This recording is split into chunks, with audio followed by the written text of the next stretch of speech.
Hey guys, it's Doug. We're driving through the Ozarks. Oh, let me close the window. We're driving through the Ozarks of Missouri, which are hilly, not like the Rocky Mountains, but lots of hillbillies and hollers and places to grow weed up in the mountains and everything. But getting close to Arkansas, or I think we just came into Arkansas. I was just going to show you some of the mountains and stuff.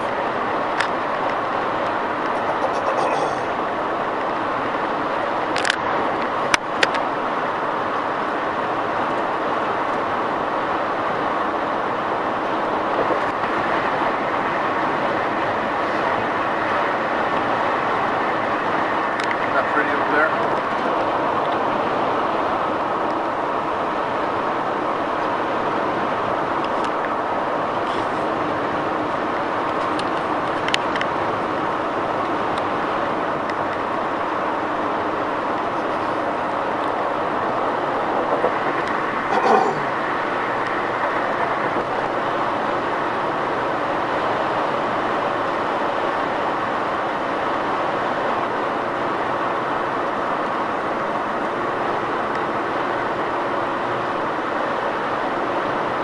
Sure left a lot of scars on the planet, boy.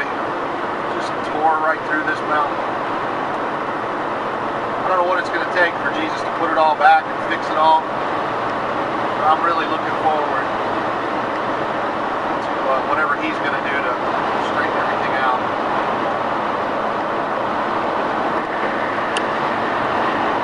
The trees aren't quite all changing and blooming yet, but it'd be really beautiful down here in another week or two.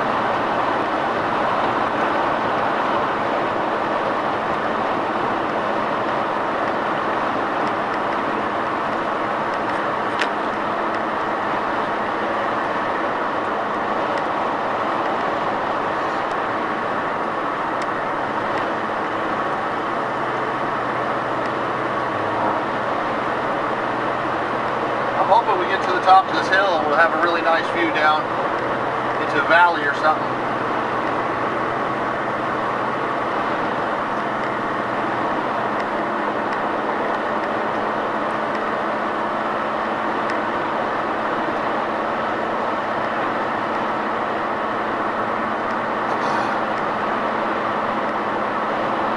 I don't really play the radio in the van when I'm driving. Long trip, it's too hard to find a station, and I'd rather listen to the Lord anyway.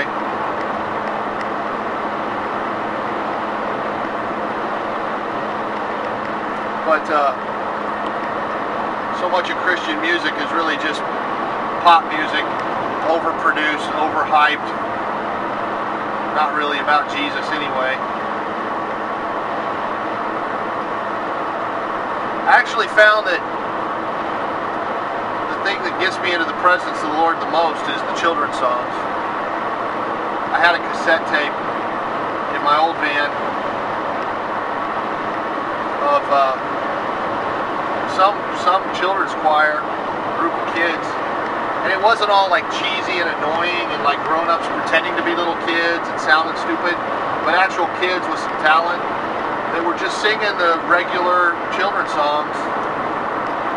And I found that that really brought me into the presence of the Lord better than anything else, because it was just from a pure heart. The kids weren't making $1 million on it.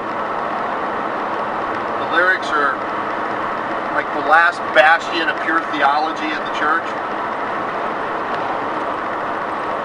I mean, how different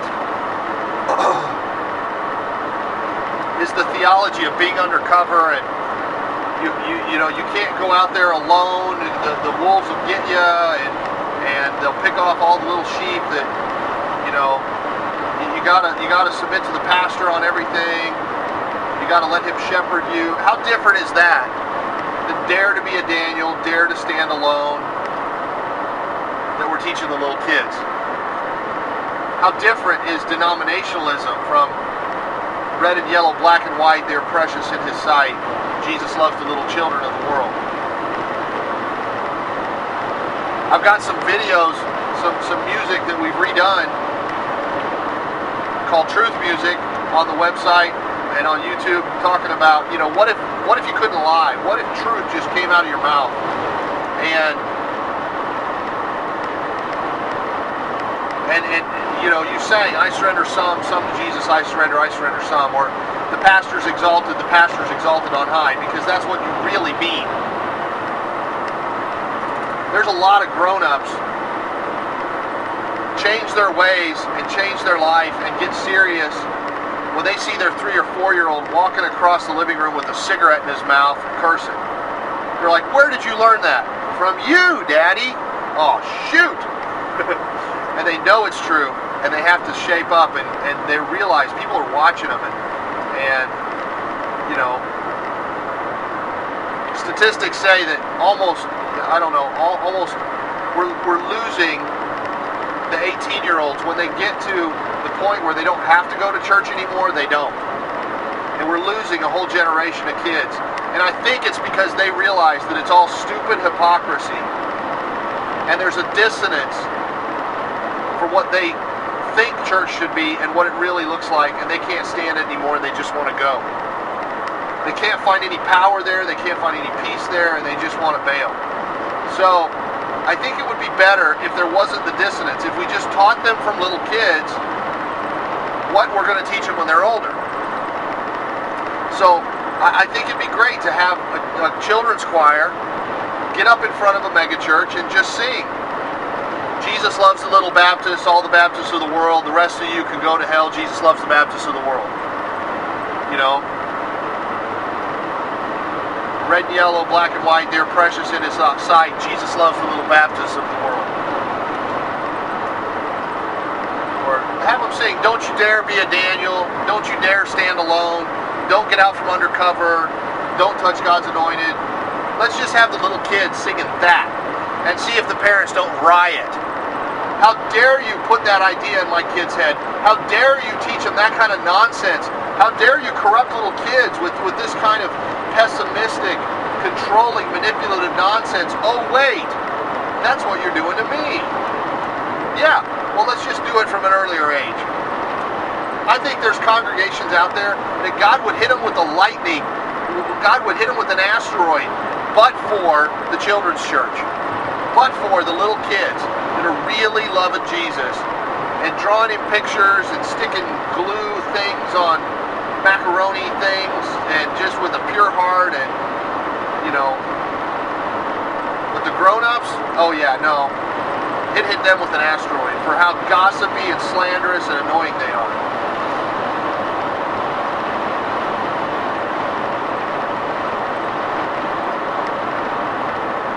I wonder what would happen, you know? I don't have to do it. Maybe I just give you the idea, but I think we need to rewrite some of the children's songs.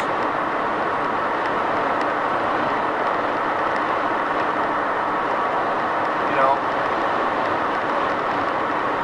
The B-I-B-L-E, maybe it should be the P-A-S-T-O-R.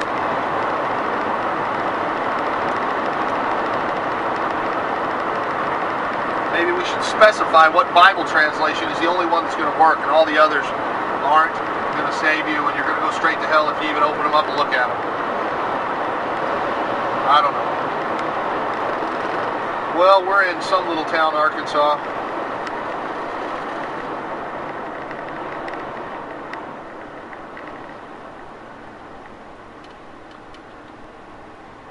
I guess that gives you a flavor of the Ozarks. It's much prettier around Branson. The hills are, the gullies are deeper, and when it's all blooming, the hills are just beautiful. I really like Missouri. You ought to come. You ought to move out here. And you know, once the West Coast is in Arizona and everything, and you know the East Coast is all underwater, yeah, you might want to come out here. We got lots of caves, lots of places to hide. I mean, we had hillbillies shooting each other, Hatfield and McCoy stuff, up until like the 50s and 60s. We still got places up in the mountains that like nobody goes, and you know, like West Virginia and Appalachians, it's kind of like that in Ozarks, you know. lots of weed, lots of meth labs, lots of the places you can hide, and it's hard for the government to find you. There's something to be learned from that if you thought that the government was going to try and find you. Anyway, that's all I got for now, just some random thoughts, and I'm not real focused on age-appropriate music. I really like the children's songs. I'm about determined that if we had a family reunion in the park and got all the brothers and sisters in town together, do we sing hymns? None of the kids know the hymns. Do we sing Jars of Clay and Mercy Me and, do we sing Switchfoot, Skillet, McCrae, KJ52? You see the problem? Do we sing from the Methodist hymn book, the Lutheran hymn book? Do we sing from the Baptist hymn book? I'm thinking we just ought to all sing Jesus Loves Me. And that's where there seems to have been a base of commonality. After that, everybody went their own way. But if he wants us to have faith like a child, maybe we ought to track back to that. Because I remember when I was a kid, one Sunday night every month, my dad wouldn't preach. It would just be music night, and people could shout their requests from the audience, number 152, and would all sing on the old rugged cross.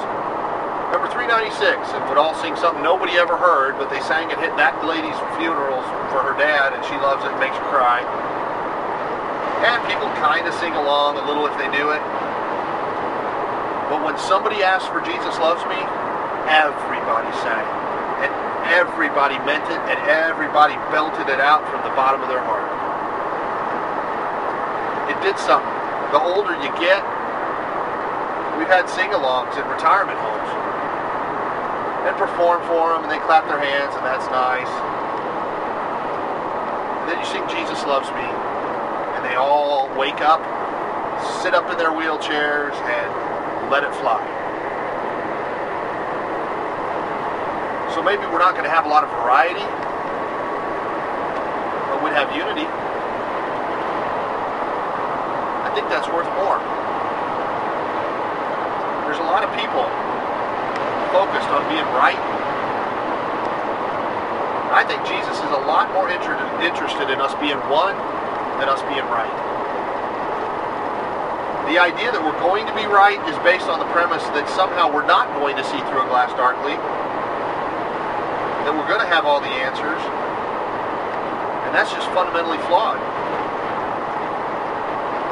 Because we're not.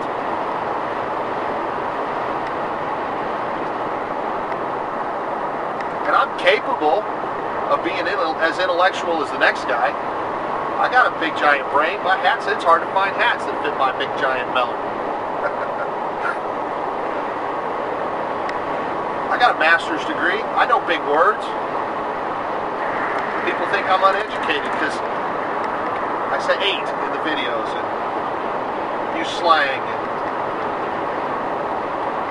But you know what? People understand me better. And a wider audience gets it. And I get emails and messages from people saying, I can't understand my pastor at all, but I get what you're saying. It makes sense when you say it.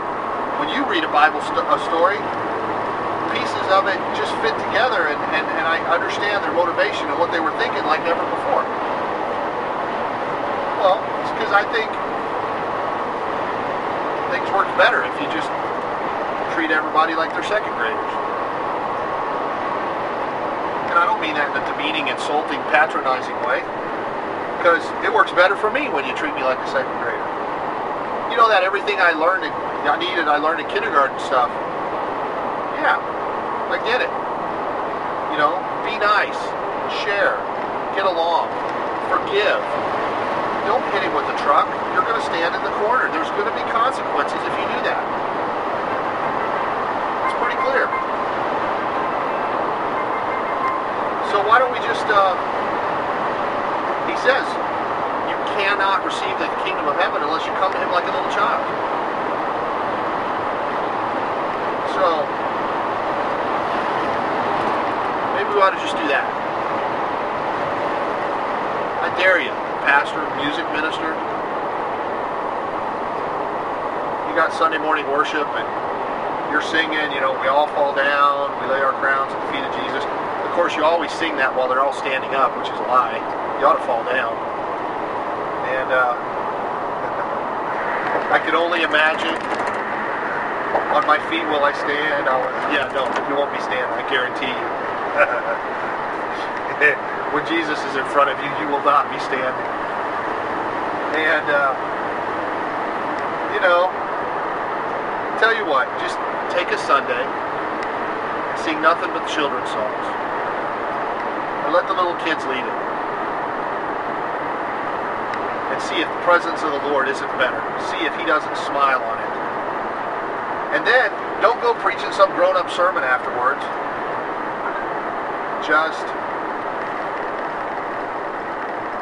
Just let the Lord speak through the kids. I think it'll be much better. Yeah, and there may be people that are 80 years old that are a little kid inside. Sometimes the most grown up are the least likely to actually find the kingdom of God.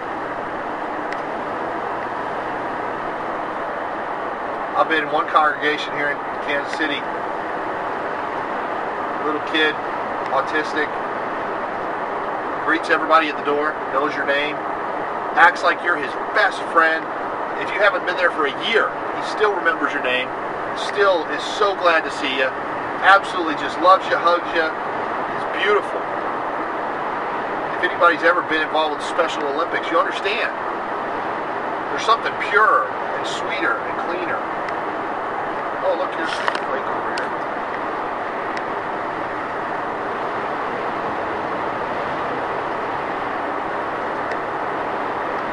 So,